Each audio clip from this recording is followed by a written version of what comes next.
Welcome to Fire Chat. You gonna place? Share. What?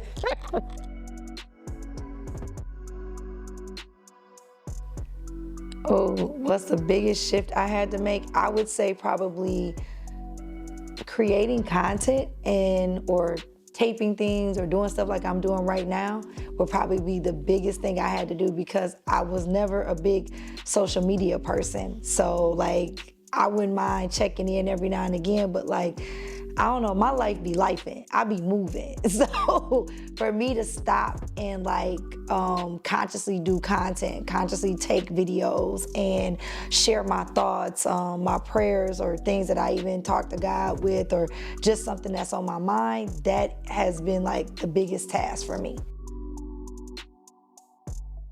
Well, it kind of went more in with what God was calling me to do as a whole. That's what I had to kind of like focus on and shift my mind to.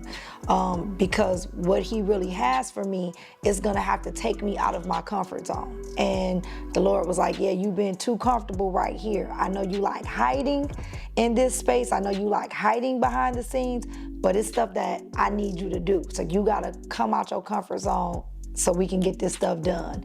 So I would say I had to shift my mind in the way I was looking at social media, how things would be presented on social media, and what I could and could not share. And so once I was able to kind of be like, all right, if I say I'm going to be his instrument, if I say I'm going to be someone he can use, then I gotta do what he called me to do, even when it's not the most comfortable for me.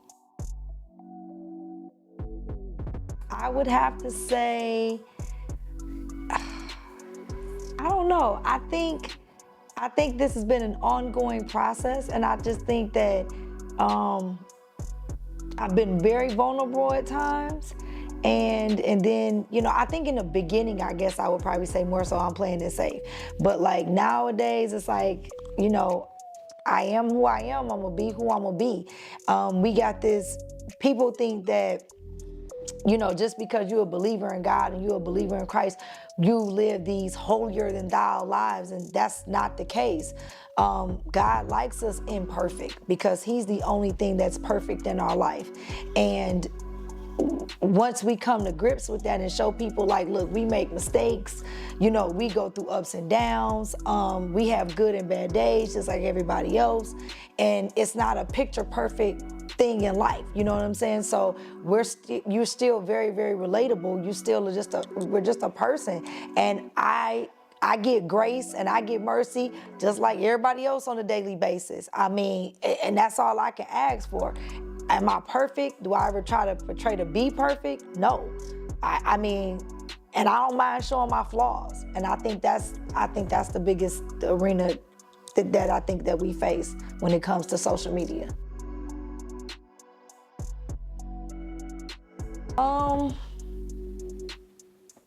Not really fear. I think we'll more say anxiety a little bit. I'm probably getting a little bit more anxious the more I have to come out of my shell and come out of my comfort zone when it comes to sharing things and talking about certain stuff. I would definitely say that it was, yeah, I probably were more probably anxious than anything sometimes. Because some people, I've been accused of being an oversharer. So sometimes I say too much. But I don't know how to not be transparent. It's like, if we gonna tell it, let's just tell it. You know what I'm saying? And I always feel like I'd rather be the one to tell you my secrets than everybody else get out here and tell you what they consider as a secret about me and they misrepresent it. Or, you know, they take it out of context, or they do something like, if I do something wrong, I do something wrong. If I do something that I'm not 100% proud of, then I did something I wasn't 100% proud of. I'm sorry, my bad, I'll try to get it right next time. But my mistakes, man, they make me up just as well as my triumphs, just as well as the things I'm successful in. So I believe that mistakes is how we learn. That's how we grow. I mean, that's how we prosper. If you know, you gotta learn. You have to learn along the way. Well, you don't learn until you fail. You know, everybody can ride high, but what about when you fall? You get to see who really there for you, who really supports you, who have your back when you fall. Not to mention, you see how strong you are. What can you withstand? You know, it's nothing worse than getting to a place that God brought you to and you can't sustain it. You know, because you can't withstand any pressure. You can't withstand the doubt. You can't withstand the fear, the anxiety that shows up. Like, I don't want it like that.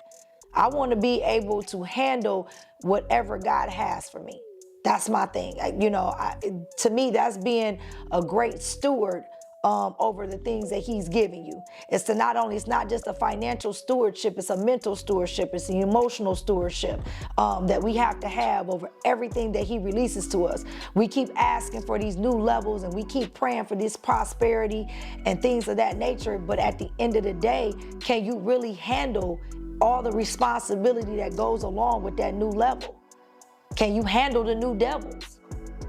So if you can't get out your own mind, if you can't be vulnerable about certain things, you're going to get embarrassed sometimes. You know, you're going to get talked about. I might as well get talked about doing what I love than get talked about by doing something that somebody else want me to do or something that doesn't fit me. I can't roll with that. So I do what's best for me, period. Yep. Cigar dog.